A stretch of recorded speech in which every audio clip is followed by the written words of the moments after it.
Dames en heren, monsieur le président, chers amis, meine sehr geehrten Damen und Herren, gentile signori, signore. Ik ben zeer verheugd en zeer vereerd om vandaag de prijs van de Stichting Auschwitz op deze schitterende locatie in ontvangst te mogen nemen. Deze ceremonie in het algemeen is een appreciatie van wetenschappelijk onderzoek door een belangrijke acteur in het middenveld en dat kan alleen maar toejuichen.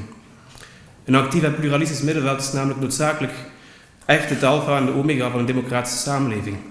Maar het vervullen van die rol is de laatste jaren en decennia niet eenvoudiger op geworden. Ik dank dan ook uitdrukkelijk de Stichting Auschwitz voor een onvermoeibare inzet. En ik ben ook zeer blij, want deze prijs erkent uiteraard ook de stem van literatuur en de cultuurwetenschappen in het algemeen en huldigt ook de expertise en de begeleiding van mijn mentoren en leraren in Gent, Freiburg en ook sinds kort in Haken, die ik hier ook wil bedanken, net als mijn familie en mijn vrienden die vandaag aanwezig zijn. Ik was ongeveer 7 jaar oud toen ik voor het eerst over 2 wereldoorlogen hoorde. Toen ik meteen ook hoorde dat er zonen en broers uit onze familie gestorven waren. En ik was een klein beetje oud toen ik ook hoorde dat er iets anders gebeurd was. Dat er Joodse mensen werden afgevoerd, werden gedeporteerd en vermoord omdat ze Joods waren. En toen wist ik dat het iets helemaal anders was. Dit was iets anders. En het was pas veel later toen ik Hannah Arendt las, dat ik daar de woorden voor vond. In een legendarisch interview met de Günter Gauss op televisie zegt ze dat ze in 1943 in ballingschap in Amerika besefte dat het politiek conflict, de oorlog, ooit wel verzoend kon worden, maar nooit de genocide. Dies hätte nie geschehen dürfen. Ich meine, die Fabrikation der Leichen und so weiter, da ist irgendetwas passiert, womit wir alle nicht fertig werden. Ik vertaal het vrij. Dit had nooit mogen gebeuren. En daarmee bedoel ik de industriële productie van lijken en zo verder. Daar is iets gebeurd waar we nooit achter ons kunnen laten. Dat zegt Hannah Arendt 1964. En haar woorden hebben in feite nooit aan actualiteit en relevantie ingeboet. Voici donc l'origine de mon intérêt dans le thème. Mais les choses ne sont jamais si simples. J'ai appris en lisant Shaw Friedlander, bien sûr, mais aussi en parlant aux témoins de l'époque, que cet événement, le Shoah, a eu lieu donc cet événement extraordinaire en fait, a eu lieu dans des sociétés européennes qui n'étaient pas fondamentalement différentes des nôtres. C'est à cause de cette observation que je lui posais des questions concernant les fonctions discursives, des comparaisons, des analogies, des bénéfices, des risques de telle entreprise, et surtout dans notre monde postcolonial bien sûr. Mais dans ma thèse doctorale, j'ai surtout recherché, comme l'a dit M. Mehdi, comme l'a dit M. Kotas, j'ai recherché les conditions affectives, si l'on veut, de témoigner, d'écrire sur la Shoah, et sur les conséquences pour nos interprétations, pour nous qui n'étions pas là. On assume justement, je dirais, que l'acte de témoigner est un acte profondément affectif.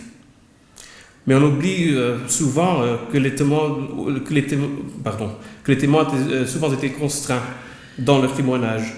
Et M. Kotas l'a déjà mentionné, dans le second procès d'Auschwitz à Francfort des années 60, ces victimes témoins devaient contrôler leurs émotions en répondant aux questions des juges, des procureurs, des avocats, parce que ces questions étaient souvent absurdes pour 2 raisons.